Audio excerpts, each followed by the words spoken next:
सबसे पहली चीज तो ये समझनी है पुण्यात्माओं, जब ऐसे महापुरुष रह गए डायरेक्ट भगवान की शरण में आके सतलोक देख के 24 घंटे उनके साथ रह के परमात्मा का परम भगत होके, धर्मदास जी परमात्मा के परम भगत थे, सबसे प्रिय भगत थे 64 लाख में से। तो सोचो आप और हम कौन से खेत की मोड़ी है आज के विकारी जीव। अरे हम यदि गुरु पद और मर्यादा में नहीं रहे, गुरु को भगवान नहीं माना, उनके प्रत्येक वचन को आज्ञा का पालन नहीं किया, ये राजनीति करते रहे, पीड़े पर्चों पे चलते रहे, नेताओं की गुलामी करते रहे, दान धर्म को पात्रों को देते रहे, कहां से पार हो जाएंगे? हंसी मजाक चल रहा है क्या? खाला का घर है क्या? सतलोक है ये, बरवाड़े का बस अड्डा नहीं है। तो पुण्यात्मा हमने विचार करना है कि भगवान फिर हमारे कैसे भाग खोल दिए। आप 650 साल पहले आए, लेकिन आपने ना किसी का मोक्ष किया, ना किसी को आपने पूर्ण मोक्ष मंत्र दिए, ना किसी को आपने पूरा ज्ञान दिया। भगवान आज हमारे कैसे भाग खुल गए, जो धर्मदास के भी नहीं थे, नानक जी के भी नहीं थे। तो पुण्यात्माओं, इसलिए परमात्मा कहते हैं पुण्यात्माओं धन्य तुम्हारे माता पिता जिनसे तुम्हारा जन्म हुआ। और गुरु जी कहते हैं हीरे की परख तो जोर ही कर सकता है। तुम्हारे युगन युगन के कितने शुभ संस्कार हैं जो तुम्हें भगवान ने आज बिजली पीढ़ी में जन्म देके अपनी शरण में लिया। नहीं, दुनिया तो गालियां निकाल रही है, अपने कर्म फोड़ रही है, और हम इस मौके को फिर भी गंवा रहे हैं। देखा देखी में, भेड़ चाल में, आज बीजेपी को चलो बीजेपी को, कल कांग्रेस को चलो कांग्रेस को, आ गया पीड़े पर्चे को अपना बाप बना लिया। ये शिक्षा क्यों दी भगवान ने? ये चापलूसी करने के लिए, गुलामी करने के लिए? काहे कि तुम 21वीं सदी के तुम पढ़े लिखे युवा हो, तुमसे अच्छे तो जानवर हैं। तुमसे अच्छा तो एक कुत्ता है जो अपने स्वामी के इशारों पे भोगता है, पड़ोसी को तो वो भी काटने को दौड़ेगा। वो केवल अपने स्वामी का स्वामी भगत होता है कुत्ता। इसलिए परमात्मा ने अपने सत्संगों में कुत्ते शब्द का यूज किया कि कुत्ता हूं गुरुदेव का। कुत्ता स्वामी भगत होता है। कुत्ता किसी पड़ोसी के इशारे पे नहीं चलता, कुत्ता अपने स्वामी के भाई के इशारे पे नहीं चलता, कुत्ता अपने स्वामी की भाषा समझता है। और ये जो भाषा है ना, ये पीले पर्चों वाली, ये कुत्तों की भाषा है, ये स्वामी की भाषा नहीं है। तो देख लो भाई तुम कहां चल रहे हो।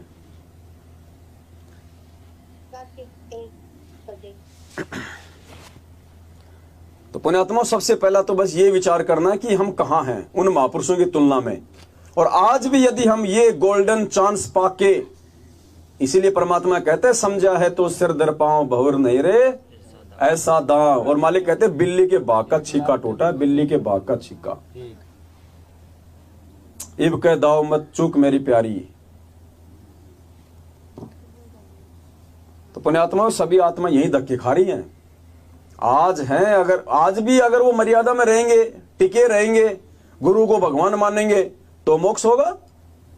ऐसे मोक्ष नहीं होना, धक्के खाते रहो ऐसे तो। और दूसरा रास्ता है ही नहीं कोई गुरु को भगवान मानने बिना। और गुरु को भगवान मानने की पहचान दास ने आपको बता दी। प्रथम तो गुरु जी को भगवान मानना, और गुरु जी को भगवान वो मानेगा जो गुरु जी को हलवे राम का भोग लगाएगा। ये हलवे राम का मैनेजमेंट का 36 का आंकड़ा है।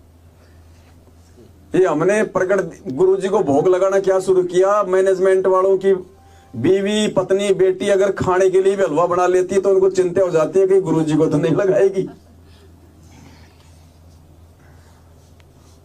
तो ये प्रथम पहचान है।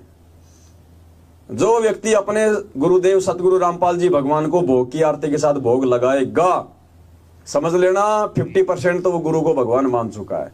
बाकी 50% वो साथ संगति में आ जाएगा खुल के।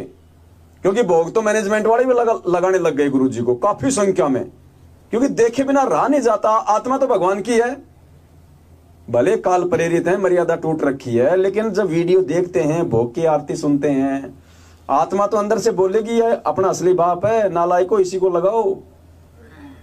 कहां फोटो में उलझ रहे हो? तो नीचे नीचे तो वो भी गुरु जी को भोग लगा रहे हैं, लेकिन खुल के नहीं आ रहे। खुल के नहीं आ रहे मतलब 50% तो वो भगत है।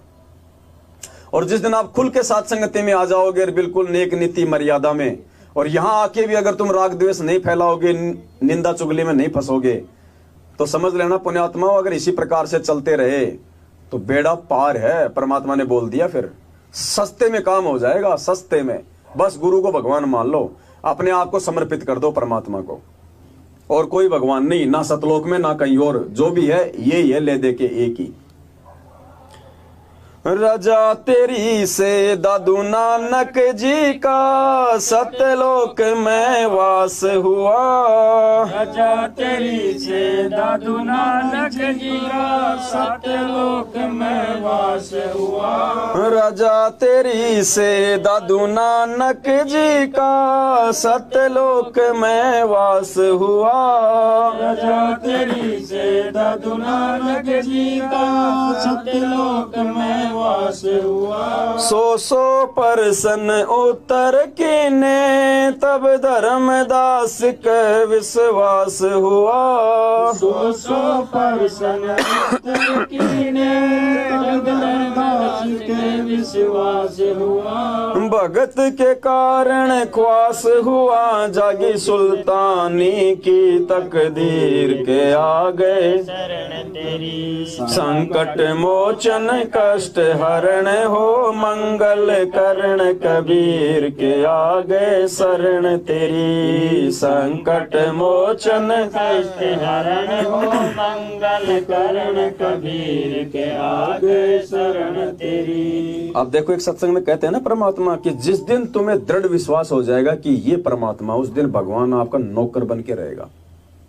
अब देखो, भगत के कारण खवास हुआ, खवास यानी नौकर सेवक, जागी सुल्तानी की तकदीर। परमात्मा मालिक ने बांदी बन के उसकी सेज बिछाई थी ना, तो उसका नौकर बना परमात्मा, उसका खवास बना। अपनी प्यारी आत्माओं को कालजाल से निकालने के लिए नौकर तक बन जाता है वो हमारा भगवान। और हम फिर भी हमारे अंदर जरा सी आधीनता नहीं आती,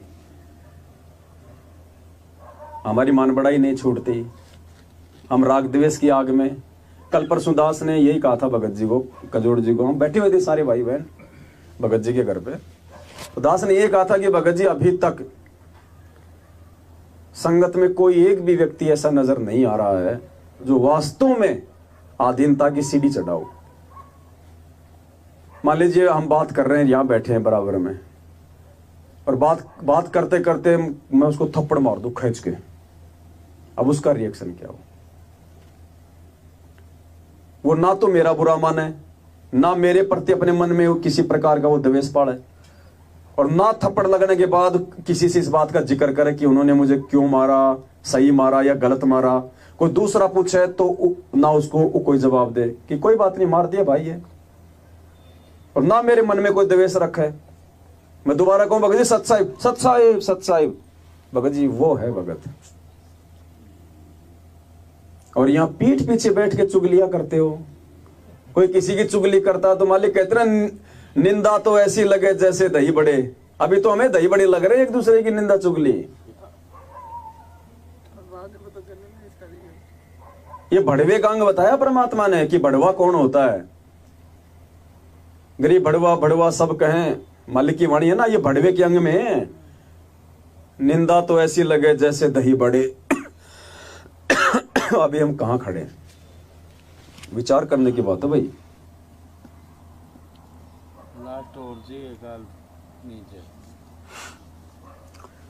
पाव चणों के लालच में या बंदर वाली मूठ गई। पाव चनों के लालच में या बंदर वाली मूठ गई। पाव चणों के लालच में या बंदर वाली मूठ गई। पाव चनों के लालच में या बंदर वाली मूठ गई। मूठ खुले ना जान बचे ना, हे साहेब ये कौन भई। मूठ खुले ना जान बचे ना, हे साहेब ये कौन भई। राम पाल सतगुरु शरणा लई, खाई शब्द दूध की खीर के आ गए शरण तेरी। संकट मोचन कष्ट हरण हो, मंगल करण कबीर के आगे शरण तेरी। संकट मोचन कष्ट हरण हो, मंगल करण कबीर के आगे शरण तेरी। अबे देखो, पाव चनों के लालच में या बंदरवाड़ी मूठ गई। अब परमात्मा ने तो हमें वो केला भी दे दिया आके, ये तत्व ज्ञान रूपी, फिर भी हमारी ये मूठ, हमारा ये लालच, ये अपना स्वार्थ, ये मान बड़ाई, ये अहंकार, लोभ, ये नहीं छूट रहा भाई।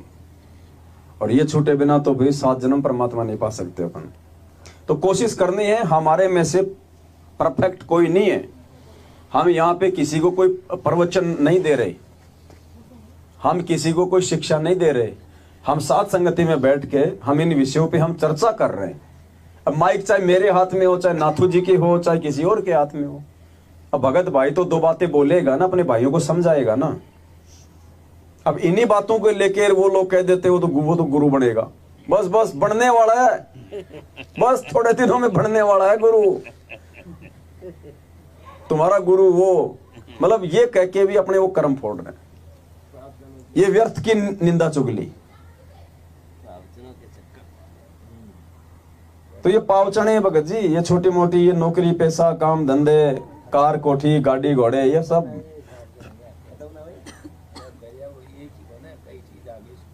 थोड़ा थोड़ा तो पीछे हटना पड़ेगा भाई। देखो हर चीज पे लागू होता है, ये किसी एक चीज पे, जैसे परमात्मा बताता है माया, माया कोई भी पैसा ही थोड़ी होता है, औरत भी माया बन के खड़ी हो जाती है, बेटा बेटी का प्यार भी अनावश्यक माया बन के खड़ा हो जाएगा आपके सामने। क्या करोगे? आज हम बेटा बेटी से अगर बहुत ज्यादा वो लगाव कर रहे हैं, मैं देखता हूँ बहुत सारे भक्तों को, अरे मेरा चिंटू, अरे मेरा प्यारे गुलगुल, ये अनावश्यक प्यार है, इसकी जरूरत नहीं है। अब क्या पता कल आप गुरुजी के साथ जा रहे हो, परमात्मा ने कहा चल बेटा चलो गुरुजी चलो, अब वहां क्या करेगा? काल तो खुला है, काल को तो 10वें द्वार तक तो बिल्कुल छूट है कि मैं जो ये हीरा तैयार करके लाया हूं ना, इसको देख ले, इसको परख के, अगर ये फूटने लायक है तो फोड़ दे, इसको मेरे काम का नहीं है, ये पक्का होगा तो मेरे साथ जाएगा। अब काल क्या करेगा? 1000 रूप बना सकता है ना, 1000 कला का स्वामी है, आपके 5 साल के चिंटू का रूप बना के वहां खड़ा हो जाएगा, यम के दूत उसको यूं चीर रहे होंगे, वो चिल्ला रहा पापा पापा। अब वो पापा की क्या स्थिति होगी जो उस बच्चे के मुंह में फंसा हुआ है? गुरु जी की तरफ ध्यान, कमर, बेटे की तरफ काल यूं करेगा, हो मेरा बेटे को चीर दिया, गया बस। ये खेल खेलता है, गुरु जी ने बोल रखा है, इसने 72 कितनी 72 करोड़ इसने उर्वशियां तैयार कर रखी हैं, 72 करोड़, एक से एक सुंदर औरत, उनको सिद्धियां दी हुई है। और वो कब क्या करेंगी? जब यहां से कोई पुरुष, कोई साधक ऊपर जाएगा और अगर उसका प्रेम किसी औरत में है, या किसी औरत का प्रेम यदि किसी पुरुष में है, तो गुरुजी ने बताया कि वो उन्हीं का रूप बना के वहां खड़ी हो जाएंगी। अब हमारी तो इच्छा है यहाँ पे, हम तो पहले से फंसे हुए हैं, बस वो इशारा करेगा और हम तो उधर ही दौड़ लेंगे। तो भाई हर प्रकार से गुरुजी ने बताया, त्रिकुटी तक का सारा ये बखेड़ा है।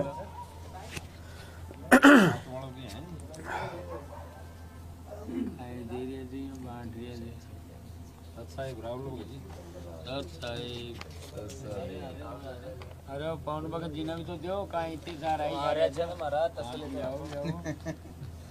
एक शब्द गाएंगे परमात्मा का, फिर खाएंगे, बाकी खाते रहो खाने वाले। जिनकी बैटरी डिस्चार्ज हो गई वो खाओ। नहीं माँ की तो खराब हो जाएगा। सत साहिब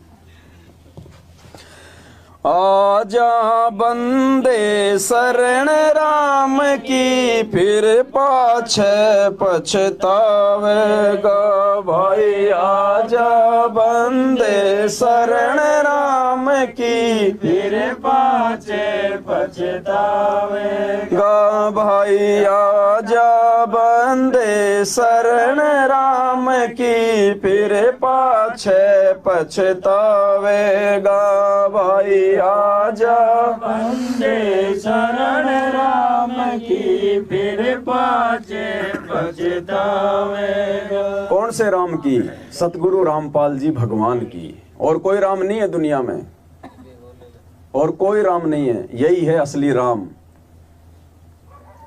और 2 शब्द फालतू लेके आया है, रामपाल।